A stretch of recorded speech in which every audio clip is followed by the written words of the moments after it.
Om Sahana Vavatu Sahana Bhunaktu Sahaviryam Karavavai Tejasvinavaditamastu Ma Vidvishavahai.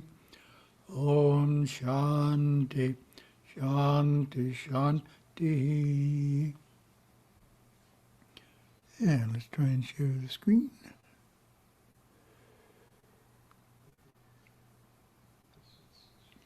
And we have January 14th in Asia, Thai Pongal.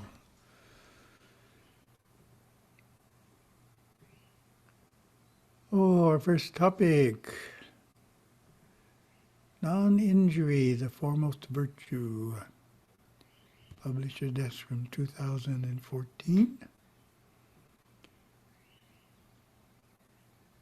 Since the middle of the 20th century, Hindu teachings have become more widely understood throughout the world. As a result, cardinal aspects of the Hindu approach to living have been taken up by many thoughtful individuals of diverse religions and ethnicities far beyond India. This is because they find them wise and effective ways of living. Non-injury is the first and foremost ethical principle of every Hindu. In Sanskrit, its virtue is called ahimsa, long A. Therefore, among Hinduism's wise precepts, solving conflicts through nonviolent means deserves to be mentioned first. Mahabharata extols its importance by saying, ahimsa is the highest dharma. It is the highest purification. It is also the highest truth from which all dharma proceeds. An excellent definition is found in the Sandilya Upanishad. Ahimsa is not causing pain to any living being at any time.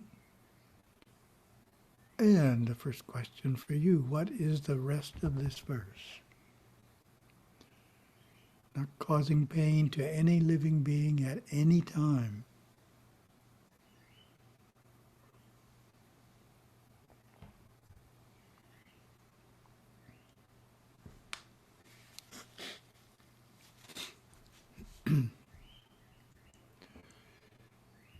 Through the actions of one's mind, speech, or body.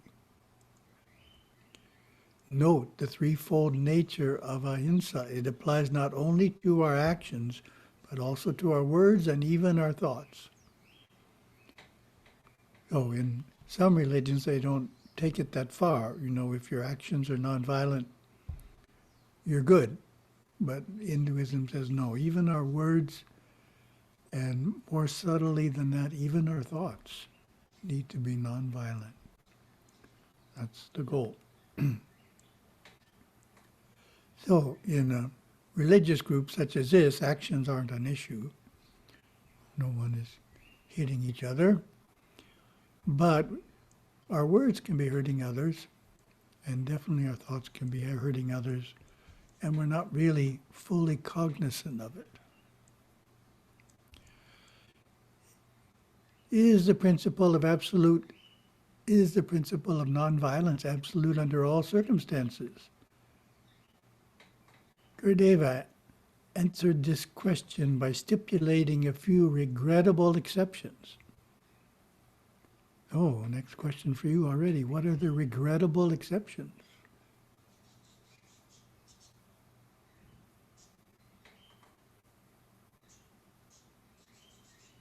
Oh, ahimsa is not absolute. What are the regrettable exceptions? First exception applies to extreme circumstances, such as when faced with imminent danger, in which case individuals may elect to injure or even kill to protect their life or that of another. So self-defense for ourselves, for our family, is a regrettable exception. Another exception applies to those who are members of a police force or armed forces. However, even those individuals should not use violence unless absolutely necessary. Los Angeles Police Department, as an example, has a policy called minimum use of force that is in consonance with this Hindu viewpoint. The police should use physical force to the extent necessary to secure observance of the law or to restore order when the exercise of persuasion, advice, and warning is found to be insufficient to achieve police objectives.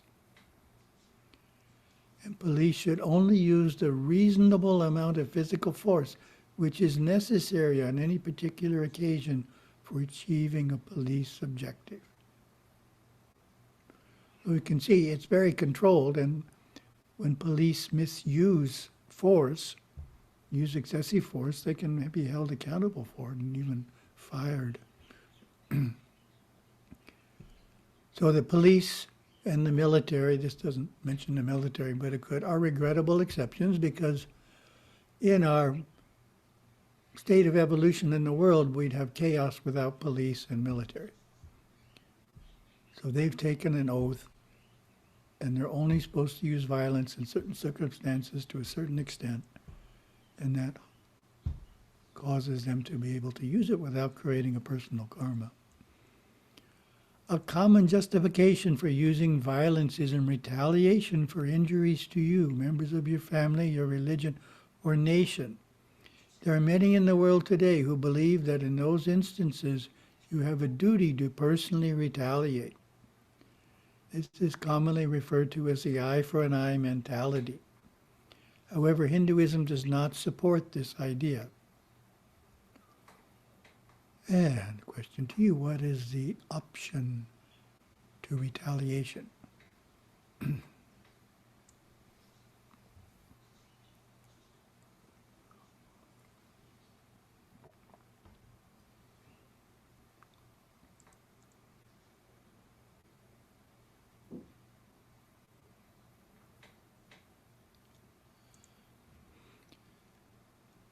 In fact, our oldest scripture, the Rig Veda, speaks against it. Return not blow for blow, nor curse for curse, neither meanness for base tricks. Shower blessings instead.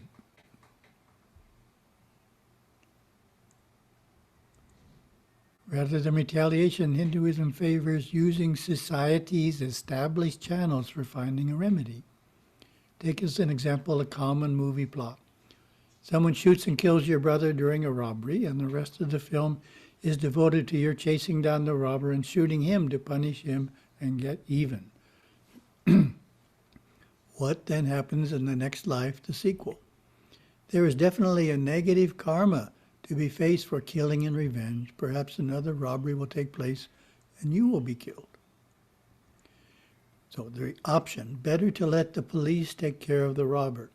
As mentioned, the policeman has taken an oath to uphold the law, therefore creates no negative karma. If in capturing the criminal, he has no choice but to injure him. When it comes to harming others through words, speaking harshly to individuals or yelling at them is obviously included, should be avoided. However, there is also the more indirect approach. What are some of the indirect approaches to harming others through your speech?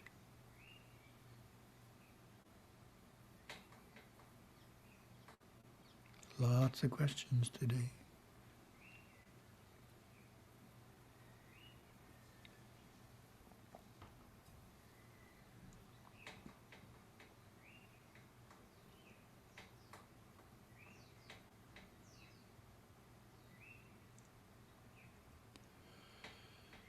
Indirect approaches include joking, teasing, gossiping, and backbiting.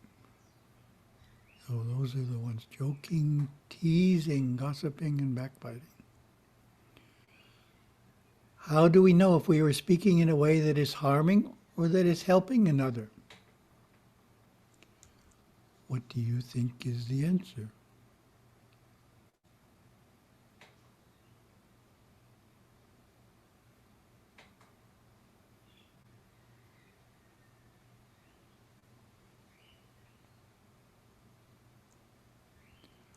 An effective fourfold test is to be sure what we are saying is true, kind, helpful, necessary. If it is, then it will certainly be non-hurtful. So being true isn't enough. It has to be kindly said and be helpful and be necessary. You may be wondering how backbiting can hurt someone as they are not present to hear the criticism.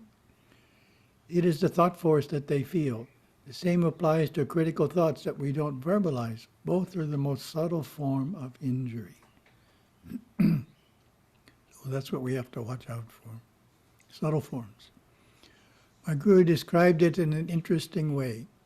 When you defile others, mentally and verbally, through backbiting gossip about the happenings in their lives, you are hurting them. You are actually making it difficult for them to succeed, to even persist where they are. They sense, they feel the ugliness that you are projecting toward them. Looking again at our definition of ahimsa from the Sandhya Upanishad, we note the phrase not causing pain to any living being. In other words, ahimsa extends beyond human beings. It includes animals, insects, and plants as well. Verse in the Yajurveda speaks directly to this idea. You must not use your God-given body for killing God's creatures, whether they are human, animal, or whatever. A way that many Hindus honor this injunction is by following a vegetarian diet. Tirukkural has an entire chapter on vegetarianism, abstaining from eating meat. It states that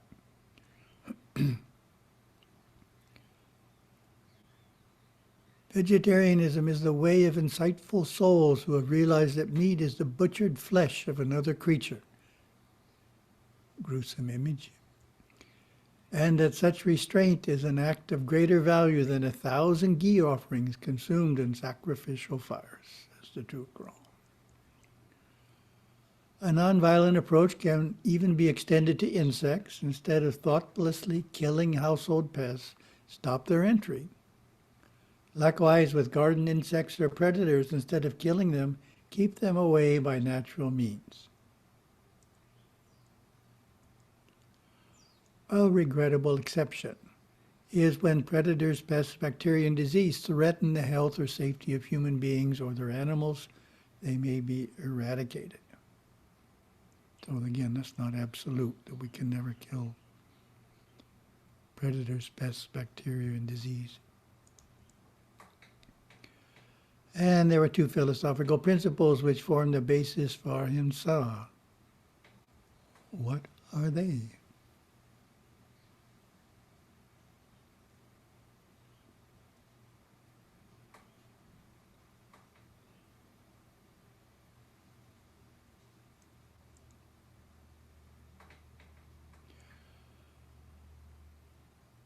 The first is the law of karma. That one's easy. The knowledge that if we harm another, we will be harmed in the future is a powerful motivation to refrain from violence. Tirukkural's chapter entitled Avoidance of Injuring Others offers pertinent insight. If a man visits sorrow on another in the morning, sorrow will visit him unbidden in the afternoon. Poetic. Second basis for ahimsa is the perception of the divine shining forth within all things, all beings, all peoples. When we see the divine in someone, we naturally do not want to hurt them. Pious Hindus even see the divine within people who are acting in evil ways, such as criminals or terrorists, and therefore seek not to harm them. An amazing example of this arose in Bali in 2002 when terrorists bombed a bar, killing over 200 people, mostly tourists. The Balinese Hindus held a ceremony that sought forgiveness for the perpetrators. Very nice. We can guard against taking on the Western perspective that some people are intrinsically evil, the enemy, therefore it is all right to treat them inhumanely. Of course, the law of karma does not distinguish between hurting an enemy or hurting a friend.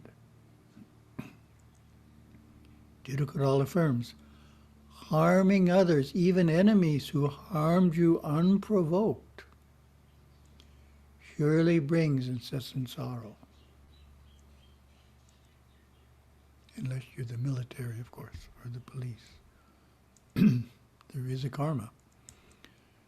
Beyond these two philosophical bases, the Tirukkural provides two more motivations for nonviolence. Now we're getting really subtle. What are they?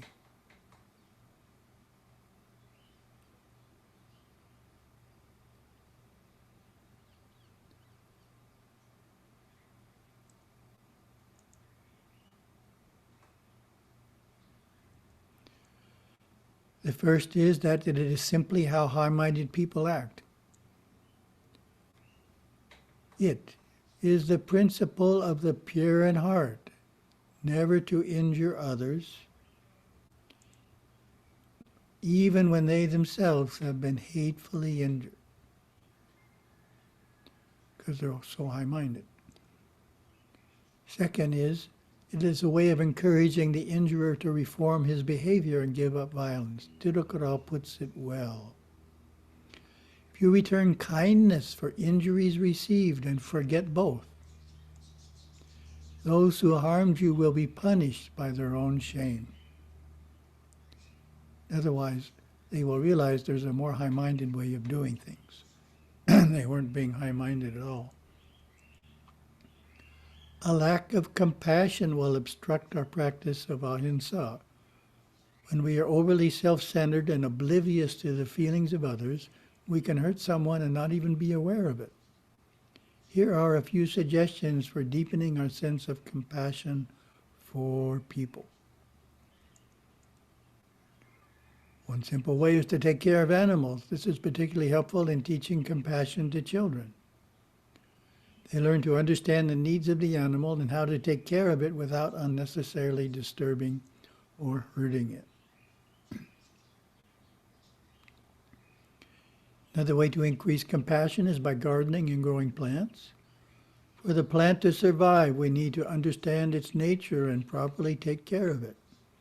We can't put a sun-loving plant in the shade and expect it to do well.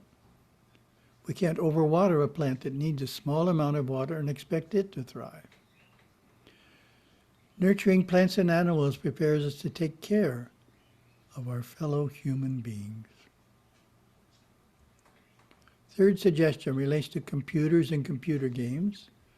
Unfortunately, these days, many children grow up spending way too much time alone, immersed in a computer, playing often violent video games. This can stunt their normal emotional growth and social development. They can become strangers to compassion, lacking in healthy feelings for others. More balanced upbringing is needed, a reasonable amount of computer access, balanced out by healthy interaction with family members, friends, and others.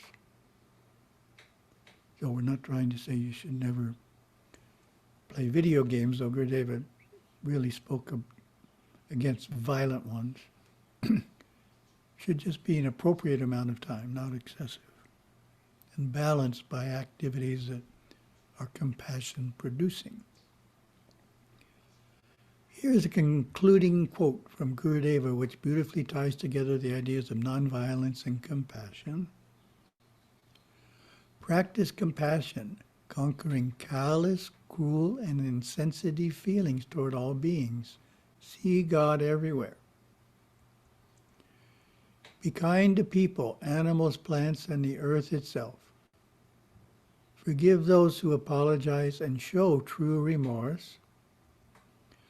Foster sympathy for others' needs and suffering. Honor and assist those who are weak, impoverished, aged, or in pain. Oppose family abuse and other cruelties. And that's our nonviolence for today.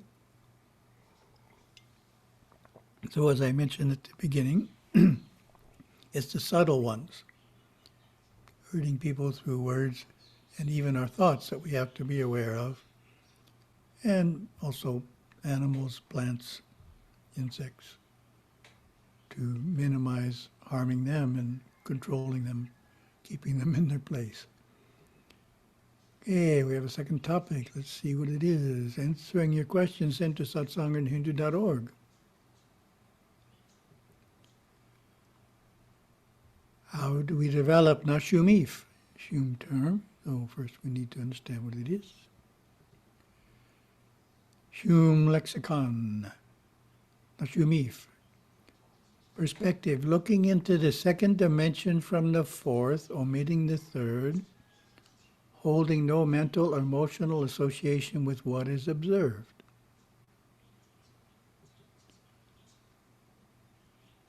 The perspective to hold when looking at the energy fields in and through things.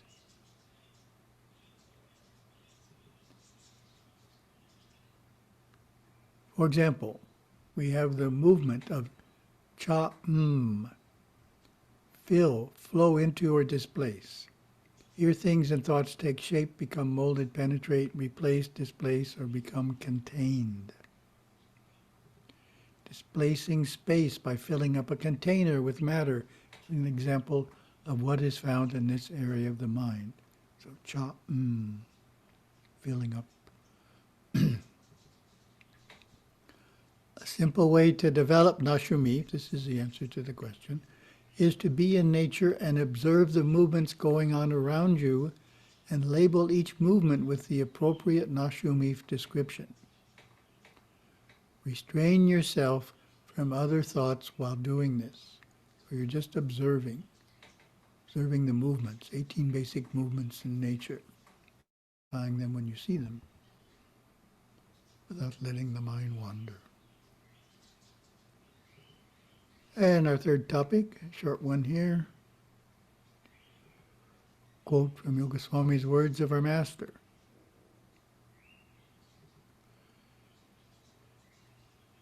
You must make the mind which runs after outward things to merge in the Atma.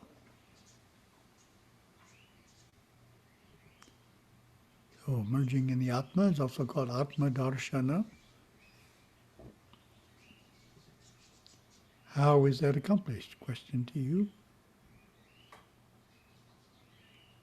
How do we experience the Atma?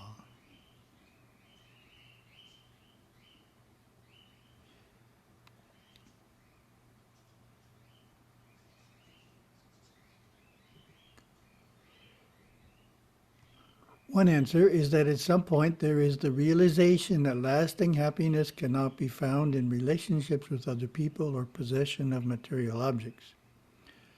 That realization is needed for awareness to start on the search within. Second quote from Yogaswami helps understand this process. Atma darshana will arise when there is a yearning desire to know the self, and when attachment to the possessions of others entirely disappears. You must press hard within yourself. If you do that, you will have the desire for scriptural knowledge. You must squeeze the sugar cane to extract the juice. In other words, it requires effort. You can't just look at the sugar cane. You have to squeeze it.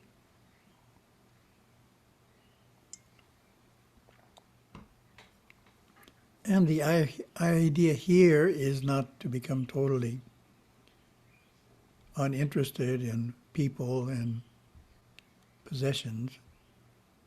That's taking it too far. The idea is we're not looking for people or possessions to make us happy. We're finding our happiness in the soul, and then we're sharing that happiness with others. We're interacting with others with consistent happiness because we're finding it inside ourselves. We're not up and down, happy, sad, happy, sad. And we're using the possessions without being overly attached to thinking that if we get a new car, it's going to make us happy forever. Oh, thank you very much.